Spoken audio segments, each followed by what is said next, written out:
Petit Papa Noël, oh, tu arrives sur ton traîneau. Petit Papa Noël, oh, tu apportes tous les cadeaux. On touche pas à Kenji. Ok? Ouais.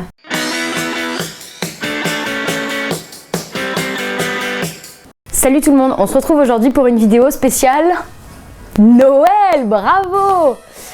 Ou plus exactement spéciale, oh merde, demain c'est Noël et j'ai pas de cadeau. Alors, aujourd'hui, je vais vous parler de Narnia.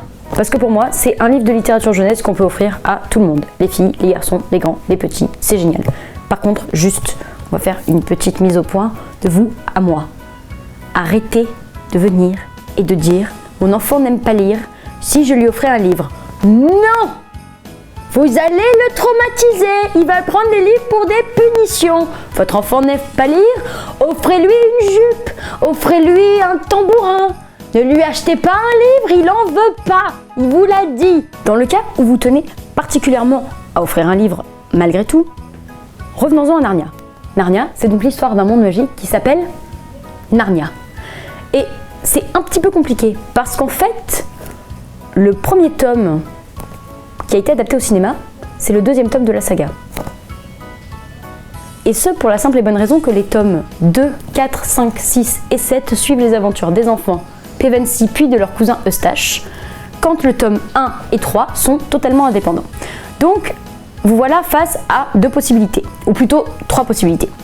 La première est de commencer par le commencement, ce qui est totalement dingue. Enfin, je sais pas où vous allez chercher une idée pareille. Dans ce cas, il faut acheter le premier tome qui s'appelle donc Le Neveu du Magicien. Et vous pouvez le trouver en format souple, en petit format, en folio, ce qui ne découragera pas forcément les petits lecteurs parce que ça fait un peu peur. On dirait un peu une arme de destruction massive pour assommer des gens, ou un cale-porte, ou de quoi stabiliser une étagère si votre menuisier est vraiment nul. La deuxième possibilité, si vous êtes face à un gros lecteur qui aura torché le premier tome en un quart d'heure, c'est de lui acheter l'intégrale. Vous avez les 7 tomes réunis. Ça le calmera pendant au moins une heure ou deux.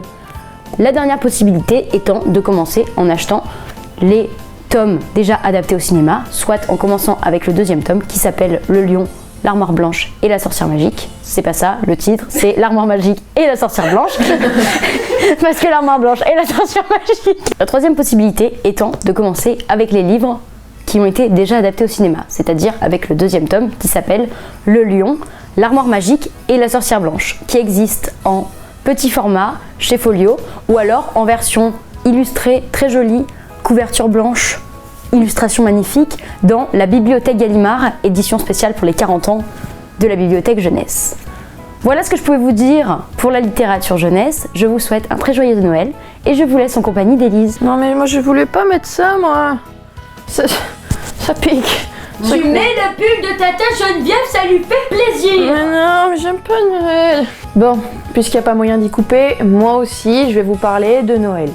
C'est toujours un peu délicat de parler de Noël et de l'associer avec le classique parce que généralement il n'y a personne qui vous dira « C'est exactement ce que je voulais !»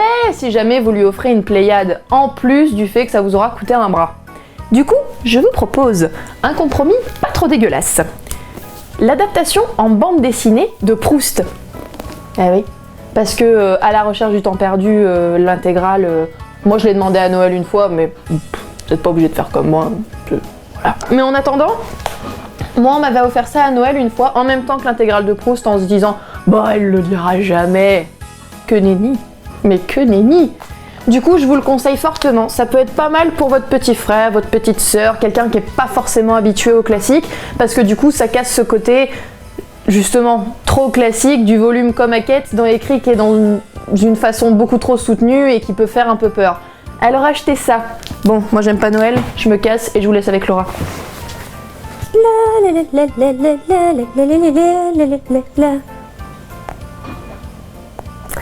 Alors moi, je vais vous présenter ce petit ouvrage qui s'appelle Grumpy Cat, un livre grincheux. Alors, j'ai choisi de vous conseiller d'offrir celui-là parce qu'il est multitâche. C'est-à-dire, vous pouvez l'offrir à quelqu'un que vous aimez, mais vous pouvez l'offrir aussi à quelqu'un que vous n'aimez pas. Ça fait un peu et gentil cadeau et cadeau pourri. Donc à l'intérieur de ce petit livre, vous trouverez par exemple comment arrêter d'être heureux, mais aussi des maximes très intéressantes par notre cher Grumpy Cat. Je sais sourire, mais à l'envers. C'est un temps à ne pas mettre un chien dehors, si justement.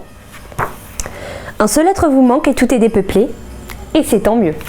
Donc moi, je vous conseille vraiment de l'acheter. Si comme moi, vous avez des râleurs dans votre entourage, si comme moi, vous avez des gens que vous n'aimez pas dans votre entourage, ou alors que vous avez des râleurs que vous aimez dans votre entourage, ou même pour vous-même, parce qu'on n'a jamais assez de Grumpy Cat. Cette petite vidéo bonus, c'était pour vous éviter d'avoir les boules de Noël. On se fend la poire. Merci d'avoir regardé cette vidéo, d'avoir supporté les pulls moches et les chansons pourries.